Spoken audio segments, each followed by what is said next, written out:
मेरी राय यही है कि मदरसे में मालजार बच्चों से फीस लेनी चाहिए। उससे मदरसे में छटाई होगी, बच्चे कम पढ़ेंगे लेकिन अच्छे बच्चे होंगे, अच्छे खानदानों के बच्चे आएंगे। समझ रहे हो? थोड़े बच्चे होंगे लेकिन जाके रूहानी आमिल नहीं बनेंगे, कम से कम वो दीन की खिदमत करेंगे। हाँ, जो गरीब बच्चे हैं उनके लिए चंदा भी लें, आप पढ़ाएं भी उनको, अच्छी बात है, चंदा देना भी चाहिए।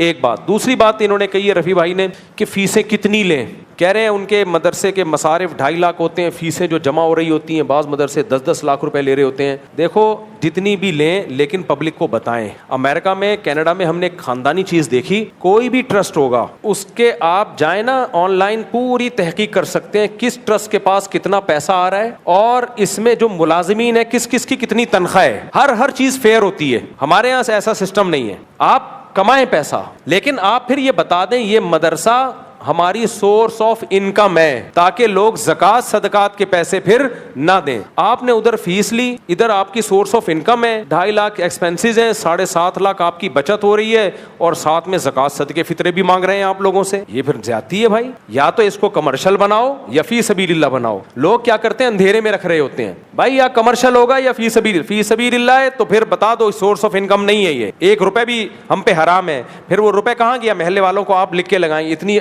इनकम हुई है जो यहाँ खर्च हुई है, जो यहाँ खर्च हुई है। तो जैसे इज्तिमाई कुर्बानी में क्या हो रहा है, लोग इज्तिमाई कुर्बानी में पैसे ले रहे हैं, जो बचत हो रही है वो मस्जिद वाले खा रहे हैं। भाई किस बेस पे खा रहे हो आप लोगों का पैसा? ये अगर आपकी सोर्स ऑफ इनकम है तो आप बताओ ये इज्तिमाई कुर्बानी हमारा बिजनेस है, हम आपको गाय खरीद के बेचेंगे, उस पर जो प्रॉफिट होगा वो हम रखेंगे। लेकिन वो बताया नहीं जा रहा होता। बहुत गड़बड़ है माली मामलात में हमारे यहाँ। बाहर मुल्कों में, अंग्रेजों में कम से कम एक चीज है, वो अगर बोलेगा डोनेशन तो डोनेशन ही मतलब होगा, वो अगर बोलेगा बिजनेस है तो बोलेगा बिजनेस है। वो बताएगा कि आपको कि मैं तेरे बाप का नौकर नहीं हूं जो तुझे फ्री में ये सर्विस दे रहा हूं, इतने पैसे मैं तुझसे लूंगा। हमारे यहाँ पता ही नहीं चल रहा होता कि ये डोनेशन है या क्या है। तो इसलिए ठीक है ये फीस लेना। खुलासा ये निकला। ये तो मदारिस की बात हो गई। मेरा सवाल एक ये था कि जो मसाजिद के अंदर बच्चे पढ़ रहे हैं, हाँ, तो मसाजिद में जो बच्चे पढ़ रहे हैं उनसे फीसें ली जा रही हैं। तो ठीक है, उनसे भी फीस लेके कारी साहब को दे दें, क्या जा रहा है इसमें? नहीं तो मस्जिद जो आमदनी होगी वो कहाँ जाएगी? मस्जिद में खर्च होगी? नहीं, जो फीस कारी साहब बच्चों को मस्जिद में पढ़ा रहा है तो मस्जिद की इंतजामिया अगर उसे इजाजत देती है कि बेटा आप इन लोगों से फीस लेके पढ़ा दो इनको, तो ठीक है, वो फीस लेके पढ़ा दे, वो फिर उसकी आमदन है, खाए पिए, वो खाने दे बेचारे। कारी साहब को क्या जा रहा है? क्या जा रहा है? नहीं, अगर कारी साहब खा लेगा तो क्या जाएगा?